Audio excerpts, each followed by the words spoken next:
Hey babes, welcome back to another vlog. Today I want to share my experience about solo traveling in Cambodia. It was hectic, it was beautiful, so let's get into it. When I first arrived at Cambodia, it was my first time solo traveling. I had just finished teaching English in Thailand, and I decided that since I was there and it's easy to get around South Asia, that I would pick some places to go and just begin my journey. I had no idea what I was doing, but I just wrote down everything I wanted to see, made my plans, did all the bookings, and thankfully made it through the trip. So I initially took a tuk-tuk. I did a land border crossing from Thailand into Siam Reap, Cambodia. And at this time, I was reading a lot of blogs to figure out what was the best way to do it, anything I should be cautious of. And one of the things that a lot of people spoke about was getting robbed and their tuk-tuk drivers dropping them off at the wrong location. So not at the consulate to pass through the border. And when I was with my tuk-tuk driver, that's exactly what she did. Luckily, I didn't get out the tuk-tuk. A tuk-tuk is like a mini taxi carrier.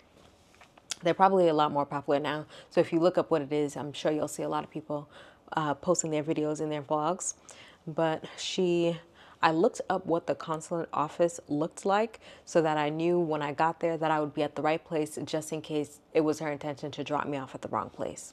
I ended up tipping her extra for the trip, and I think that's the only reason why she started to feel bad about dropping me off and was like, okay, let's just go to the right place. So we pull up around the corner, not too far from where the consulate was, and there was two guys standing. They're like, oh, we'll help you, we'll help you, we'll help you. I only had my backpack. I didn't need any help, and I didn't see anyone else around. So that was a cause for concern because if you're doing a land crossing, there should be a lot of people there. You'll be able to see the building sign. You may see people crossing. It's a busy center. So I was like, this doesn't look like where it's supposed to be. And I'm kind of looking at her, looking at them, like waiting for some kind of explanation. And then finally they realized I wasn't going to get out the tuk-tuk. So she ended up bringing me to the right place. Fine. I didn't panic too much. I was happy nothing happened, got to the right place, over it. When I got into the consulate, I saw a sign that talked about the amount that you had to pay, and then there was an extra printed sign that they were charging foreigners under the table. So once I saw that, I was like, I'm not paying that. Just give you my passport, let me get my visa, and go head on. And so I took a picture of it, and one of the guards saw me take a picture of it, and they tried to take my passport and keep my passport. Then they went through my phone to make sure that I deleted the photo. Just a mess. So after a few back and forth, I was like, you know what? I'm not going to get out of this, and I need to get my passport. So paid the fee, got my passport, and eventually they let me go. One of the worst experiences solo traveling ever. To be in a place where you don't know the language, you don't have anyone else around, and they have your passport is a bad situation. Just pay the fee and go. You can deal with all the extras later if you decide you want to try to do something about it. So after that, I think I took a train after the border crossing. I think I took a train to the city center, and then I was going to get another taxi to my hostel. During this time, I stayed at a lot of hostels. I don't remember which one I stayed in. I'm sure I can look through my records and find out. If I can, I'll make a separate shorts about that, so you guys check in for that. But this was in 2016. So I wish that I had vlogged then at the time. Unfortunately, I didn't. I have my pictures, which I'll show you guys in this video, of different experiences I had at that time. After all that happened, my tuk-tuk driver couldn't figure out the address for my hostel. And I started to get really nervous about that.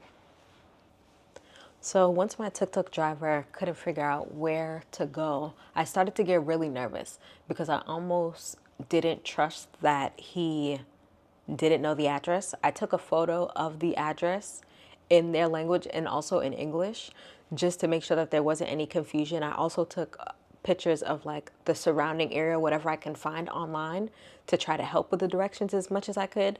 And if you are solo traveling, I highly suggest you do that just so that you have some kind of visual guide of where you are or if you're close and what questions you can ask. We ended up stopping at a nearby hotel, asking them for directions, and they still couldn't figure it out. And at this point, I just started to get nervous because I just didn't feel safe. The entire interaction from when I got into Cambodia to that point wasn't going well, so I was already a little bit on edge. Eventually, after driving around for some time, we were able to find the hostel. And I think I had a really good experience about the hostel. I don't remember anything bad happening there. I enjoy staying at hostels only because if you want to socialize with people, it's a great place to do so. Also, if you're solo traveling, you don't feel as alone. You're still free to do your own activities, but more than likely the hostel that you stay at will have a set list of activities every night, and you can always interact with people if you'd like. I split the trip into 4 days. So I did 2 in Siem Reap and then 2 in Phnom Penh. On my first day in Siem Reap, I visited several of the temples. You absolutely have to visit the Bayon Temple where Tomb Raider was filmed. There's also another temple nearby, Tom Prom, where the movie was also partially filmed. Those were both great destinations, so I suggest doing that. You could probably do that all in one day. Stay tuned for my travel guide, which I'm going to break down the trip in the 4 days and everything I was able to do in those 4 days and how it just makes sense travel-wise. So hopefully that'll be helpful for you once you're planning your trip to Cambodia. I suggest that you check out the Tuol Sleng Genocide Museum. It's a memorial for the genocide that occurred during the Khmer Rouge regime.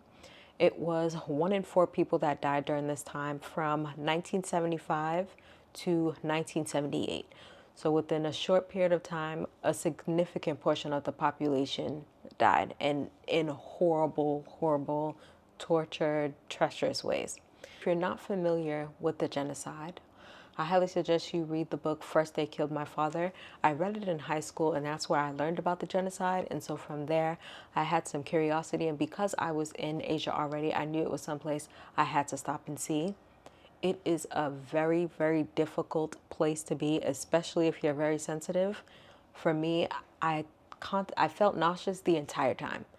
And just my overall experience in Cambodia, I couldn't wait to leave. Although I really enjoyed being able to visit the temples, because y'all know I love architecture, it was really hard for me.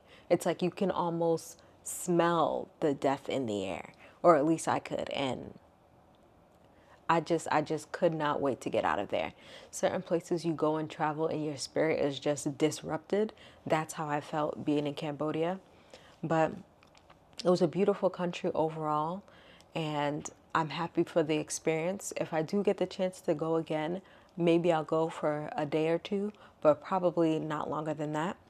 But I hope you guys enjoyed today's vlog and all of the pictures that I have for my trip. And if you have any other questions on solo traveling or traveling in Cambodia, let me know in the comments below. I'd love to hear your thoughts. Thank you for checking in. Y'all have a good one.